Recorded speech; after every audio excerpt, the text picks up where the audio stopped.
I guess I should not get tired, because if I get tired of saying this matter, it will vex my soul and it will threaten many lives that would have had this and taken action.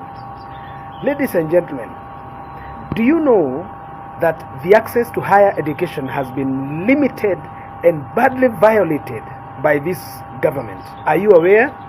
Do you know that unlike our times when we would pay 26,000 shillings a year, this government has made university education inaccessible to the households that have meager incomes?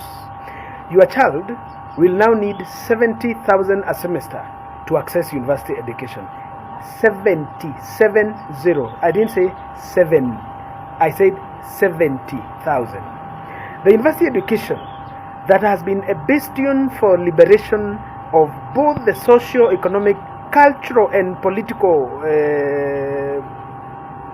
infrastructure is now being limited to very few elite families in Kenya.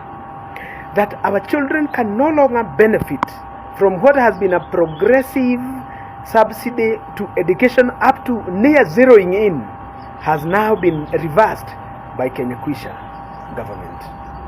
The president who went to the university on grants given by government on heavy subsidy in 1980s, 1990s has now reversed what benefited him and made it a punishment for the poor. It will not be a wonder from June that children who have been invited or rather admitted to the university will not access it. Now they will only look for alternatives in low-life colleges where they can afford meager vocational training. This president reduced the capitation for secondary, and we thought it was going to be temporary. He went to the TVET capitation and badly obliterated the the affordable cost, and now it is no longer as used to be in our time. We thought that he would not touch it. Now this president has gone to what Kibaki established as free primary education and descaled the cost. Now the money that the President Kibaki and President Uhuru had left to subsidize our education has been taken away by a hustler president. Today, university education, which was what we hoped would change us, which was what indeed changed us, is no longer going to change the houses of the poor. The poor can no longer sit at peace. The taxes that are being placed on essential survival areas and sectors of life is no longer affordable. What do we say?